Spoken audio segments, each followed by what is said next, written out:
Welcome to another edition, our next edition of NextGenDDS. I'm Dr. Scott Menaker. I'm here with my good friend Mario Santiago. Mario, welcome. Oh, good to be here, Scott. Good. It's always fun to sit down and start talking about the important things that are going to help our next generation of dentists. And so we wanted to kick this one off with the topic of plan first, buy second. And that, while buying a practice is certainly a very emotional thing, that should not be the driving force. And I'm sure you see lots of dentists, I certainly do, who kind of make that, they fail to do the plan first. So we're going to talk a lot about that. Yeah, because a lot of times, Scott, we say, go buy a practice, but you need to buy a good practice, or you need to make sure you're paying the right price for a practice. So there is such thing as buying a bad practice or grossly overpaying for a practice. Yeah, and there's all kinds of practices to buy. There's fixer-uppers, and there's practices where you just got to step in and keep the thing going. Yeah. And, there's two different costs on that. It's like right now I'm working with a couple different doctors. I'll think of two different practices now. One is a GP practice that's doing about $700,000 in collections over the last 4 or 5 years. So pretty consistent in a small town. A lot of opportunity there. The practice has got an overhead ranging anywhere between 75 and 80%. They're asking too much money for it, and we're working on helping them negotiate that down. But the opportunity for growth is incredible, and you can really turn that around. Yeah. But you got to have a plan to go turn that around, not just if I buy it, they will come. Mm-hmm. Or on the other hand, Scott, I'm guessing you see people too as if I start my own practice, they will come. And it's a lot harder to start a practice with a ton of expenses and not a single patient. Yeah, I mean, I'm not a big fan of startups. I mean, and people do it and can be very successful with it. It just depends on what kind of practice you want to do and where you're at and location is Takes important. even more planning, right? Where are you going to do it? What's the competition like? And are you going to be on the hook for $750,000, and where's your cash flow coming from? Mm-hmm. And I get into some of those discussions, and I'm sure you do on the other side, where doctors are coming in wanting to go build a brand new practice, build a brand new office that's going to cost them $1.5 million, $2 million, and man, you got to figure out the cash flow. That'll be, spoiler alert, that's our next episode. We're going to talk a little bit about cash flow, but plan first. So it brings me really back to a story that kind of hits home. So one of the founders of our firm, originally it was called Blair McGill. And that started probably 45 years ago. Mm-hmm. Dr. Charles Blair was a pediatric dentist who didn't practice long in the pediatric world, but really got into helping dentists from a ownership standpoint. And he partnered with John McGill, who was the business and CPA and legal brains, and they really formed a great firm. But I'm just probably 12 years into ownership, and just I had my 6-month patients, my 6-month recall patients were coming in on 9 months because I was so busy. I was just there was nowhere to go, and I needed an associate. And so I came in to go pay. I called Charles, who had helped me from the beginning of my career to that point, and I said, "I'll chat with you about adding an associate to do this tomorrow." And he said, "Great. So come on down." So I paid Charles for a good hour of his time. And it was the best money I ever spent because I'm ready to go. Charles said, "Here's the one advice I'm going to give you. Do what you want, but here's what I'm going to tell you." And he said, "Get your house in order." I said, "My house is in order." And he said, "I'm going to tell you to get your house in order." And I sat back and I listened, and I then went and spent the next year struggling through the busy, crazy schedule, but figuring out, okay, I'm getting ready to hire an associate and an assistant and a hygienist and a front desk person. And how am I going to do that? And what are the protocols and the systems for all of that and all the things that I was already doing? So when these people came in, they could make it work. And we spent a hard year writing God knows how many protocols Yeah. and systems so that we could do that. And I had already bought the space next door to I could expand. I bought about 900 square feet and I built out. So I was ready. And when that day came, I had 4 brand new employees from minute one. And we hit the ground running and we never looked back. But his advice was just so brilliant at that moment, which was kind of slow down.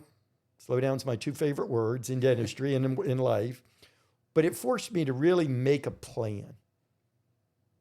And when I did that, it was great. If I had done it when I wanted to, it would have probably worked, but it would have been much harder, much more difficult. I'd have had a lot more bumps in the road. And who knows where I would have ended up. Yeah, and I think we were talking before this, Scott. It's tough, especially from my situation, because you help doctors before they buy the practice on that planning side. And I wish a lot of more doctors did that, whether it was with you or someone else, like you said, hire someone to take a look at the deal. But unfortunately, I see the doctors on the back end when they realize that they're not making any money or something's wrong, and they come to me to face the situation, and it's like, well, we could have avoided this if you just planned. And a lot of people go by gut feeling, or it just feels right, or let's do this, and they just jump into those situations, like you said. Either they add an associate when they shouldn't, or they buy a practice without really looking at the numbers, or they build out a brand new space without really understanding the return on investment there. So it's just sitting down and making a simple business plan and going through the cash flow is going to make a huge difference. And this doesn't necessarily have to deal just with buying a practice. To your point, it could be buying let's say CEREC. When I bought, I jumped in to buy CEREC in 2005. I spent 20 years with it in my practice, but I had a plan. I had sat down for a year. Maybe Charles' advice kept hitting back at me over and over again, because I had a whole plan. I had a system. It's like, here's how we're going to have to change, because instead of doing crowns in 2 visits, I was doing it in 1. Yeah. And it was initially going to take a little longer in time and less materials. And I didn't, and all of that needed to be known before I just said, I bought the piece of equipment and now I'm ready to go. Yeah. I have a theory, Scott. I think a lot of people don't look at decisions like that, or don't ask someone, because they know what the answer is. Yeah, right. So they buy the house, or they buy the equipment or whatever, and then they look back and they say, well, what should I do now? And it's like, well, you shouldn't have done that one thing you did. So because the goal is obviously to if you're buying a piece of equipment, especially, or buying a practice, you got to do one thing: make money, make more money. Yeah, right. You got bills to pay. You got to make money. Yeah. And if you don't have that plan, and we did that for lots of things, kind of from then on. We instituted an oral cancer screening we started charging people for, and it added a lot of revenue. But we ended up going back a year later, even after we knew this was a revenue maker. We said, was this really having an impact on our patients? Mm-hmm. Were we seeing the changes, or were we just making money off them? Yeah. And we made the decision to stop doing it. So I gave up revenue because, one, it just didn't fit with the practice. Yeah. So, it was you got to plan on both sides, but always you want to make sure you're doing what's right for the patient. Yeah. When a lot of everybody's in the sales business, and when the sales reps come from the dental supply companies, or they bringing in a rep from a company, they never ask the question, so doctor, what is it that we can help you with? Mm-hmm. They're always like, hey doctor, I've got this great material you're going to love.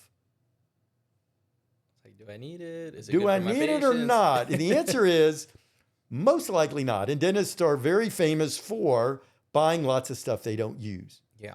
And sometimes it can be a $150,000 CEREC unit, or a scanning and milling unit system that somebody just says, hey, We'll talk about cash flow here in a minute in our next episode, but doc, you can pay for it. It all makes sense. It's all good. It's going to be simple and easy. And without a plan, it's not. Yeah. I know we talked about it earlier, Scott, but I've had a couple recently where on the back end, we're doing the tax and business planning and we're going through, why aren't we making the money that we want to make? And these two scenarios one of them, they're paying just so much rent in the space that they're at. So they're paying like 20% of collections, which is very high. Ouch. Very high. So everything else is going well. Their staff costs are fine. Their lab and supplies fine, but they can't make money because they have this fixed expense on the rent side. And worst is that in 5 years when the lease is over, they're not going to have the option to stay in that space. So that's one of those things where we're going to try to fix it as much as possible, grow the practice, things like that. But that really should have been looked at from the front end. Absolutely. If you had someone like you, for example, like I wish this doctor would have met you before, who would just explain to them, look, this is going to be hard to pull off. Maybe we consider this or we consider that. But now when we already have the loan, we're already stuck in the space. It's almost like it's too late to go back and change that. I had another one where, the doctor's not making as much money as they'd like. They're on the young side. They bought a practice. So that's great and all, but we can't really do a lot of tax planning because there's not a lot of profit, and there's not a lot of profit because they grossly overpaid for this practice, and they just didn't know it. They thought that buying a practice was just the goal. And I don't know if you see this, Scott. I actually want to hear from you. Is sometimes I see these practice loans stretched out over long periods of time, like 15 to 20 years. And to me, that just screams, look, the bank's just trying to show you that you can, and we can talk about this in the next episode, but they're trying to show you that you can, quote unquote, cash flow. And it's like, well, sure, you can cash flow anything over 30 years. Right. But it's like, I always ask, can you cash flow it over, 7 to 10 potentially? And that's where I mean, that's the number that you want to really look at, because if it's going to take longer, it's like, recently they were talking about 50-year mortgages. That's it's insanity. Yeah. But more people will own a house. Well, if it's going to take you 50 years to make this make sense, you shouldn't buy a house. Yeah. I'm glad you brought that up, Scott, because it's not just to the practice. Like I had another one just yesterday where, someone's going to buy a house and they just really want to buy a house for this amount and they're just going to do it. And I'm sitting there, I'm like, that's why you hired me for it. Let's crunch the numbers. Let's figure out, can you afford this house? Is it in the budget? Are you going to be strapped for cash? Because nobody wants to be totally strapped. That causes a lot of stress. But I've had a lot of situations where, the doctors bought the house because they really needed the space, they said, or they needed to be, they needed to upgrade. And we're looking at it. They wanted to feel good. Yeah. We're like, well, they now wanted you the nice new shiny thing. They also want to retire by 50. And it's like, well, you don't have the cash flow to save now, but you're in the house you want to be in. So you gotta choose one. And you can do both. I always tell people, we don't mean to be doom and gloom or anything. We want doctors to have the house, have the car, have the nice life, but you need to look at the numbers to see that it makes sense, right? You don't just deserve a Range Rover because you're a dentist. You got to look at the numbers and see if you can actually afford it. So I'm going to go back and let's take the buy first, plan second. Let's start kind of early. Let's say you're getting out of school and you're looking for your first job. Sometimes it's a matter of, you're looking for some cash. You want to get paid. We got that, right? Yep. But you're really looking for, what are you looking for long term? So the plan first, which is, am I looking for a doctor who's looking to sell the practice that I can, or he wants a partner? Yeah. Or is it maybe a large, I'll call it a DSO type practice or a corporate type practice where you're just going to go in and see patients and get experience. Nothing wrong with that. Each model's fine, right? Depending on their goals. You just got to know what you're trying to go do. Yeah. And so plan first and ask the right questions that you're leading into. And if you're thinking that this doctor is going to bring you on, have that discussion on the front end. You can tell me, Scott, the owner doctors probably, I think young dentists are afraid to say what they want. like, oh, I want to be a partner. But like, wouldn't you say that the owner doctors like seeing someone who actually I always knows did. what they want?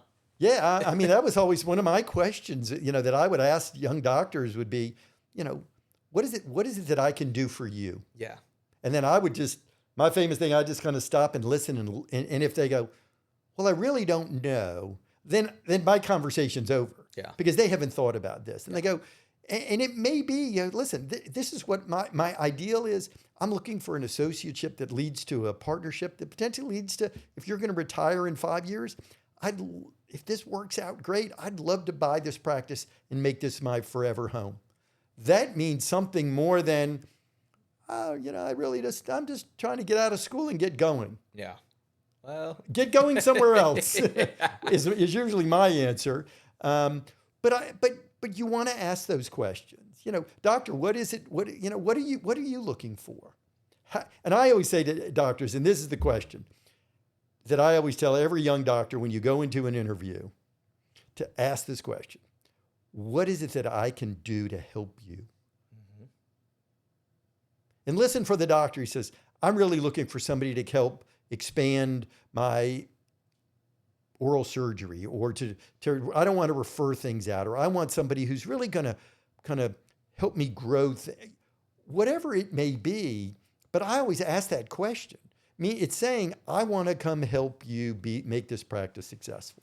And you don't want to be in the position, Scott. I think this is where a lot of people may feel regret, or they feel like they're behind, because unfortunately, people always talk. They're always comparing themselves to their peers. And one of my clients said this the best way: everyone always thinks that somebody else is richer, especially when they're coming out of school. It's like, well, my classmates doing so well, or they're doing this or doing that. But what you don't want to do is don't believe most of them. Yeah, that's number one. Stay in your lane, because most people are strapped with debt that you don't know. But also, like, let's say you're 30 years old, you go out, you get a job, you don't have a plan, like you said, and you're working somewhere hoping that you're going to become a partner, become an owner, but you never express that interest. 5 years go down the road. Let's say you're 35 now, and it hasn't happened.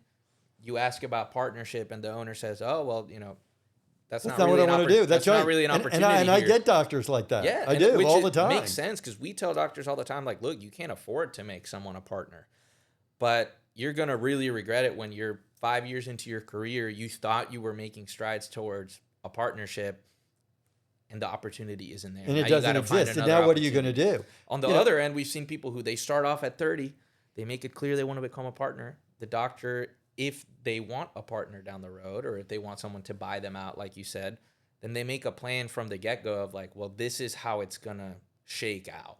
Right. There's something in writing, or there's something that is discussed formally about how this is going to happen. And we always like to, and that could be, we can chat about that, Yeah. why it's better to do it, all of that on the front end, Yeah. for lots of good reasons. Yes. But having that plan, so that's kind of phase one of really thinking through. And if it means writing it down and having a conversation with your wingman, your parents, your spouse, girlfriend, boyfriend, a trusted advisor, whoever that is, have that discussion of, does this make sense? The next step is, if you're going to buy a practice, what's the plan to buy that practice, and to making that successful? Mm-hmm. And what are the things that it's going to take to go do that? Mm-hmm. The next step could be, okay, adding equipment or adding a partner. Okay, now I've been busy. I've been practicing 10 years. I want to bring a partner in.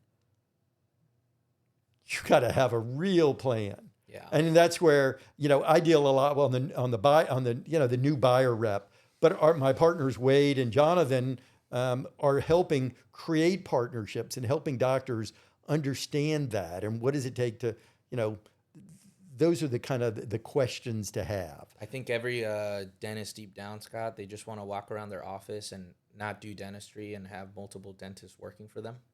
But it rarely works that way. It rarely, yeah. Some people have made it, it made it successful. And listen, 5 years ago, that was everybody's dream. Yeah. 2021 was coming out of COVID, and there was just borrowing money it was almost free. And that's where they have all been successful. And today, all the big groups, their borrowing costs have tripled. and they're not buying as many practices. They're not paying the same. And so owning has become a lot harder in that sense. So that's a, another, I think we probably talked a lot about that in the past, but, the planning piece, and then if you want to, you want to buy equipment, you want to bring on extra staff, you want to expand your office, all of that, you got to have a plan. Sometimes, and that'll be, again, sitting down, Mario, with you and your group, the business tax planning group, to say, okay, what is it going to look like if I do this? I'm going to go borrow $200,000 to go expand this office. How is that going to affect my profitability of the practice? Because if you've got multiple partners, it's coming out of everybody's pocket. It's not just getting a loan, which banks will be happy to loan on a good practice. They'll be happy to give you as much money as you want. Yeah. Because again, they're looking out they just want to make some money. Of course. They want to help you, but they want to help you make some money. Well, Scott, I want to ask you one more thing. When you're working with doctors on the planning, I'm guessing flexibility is important.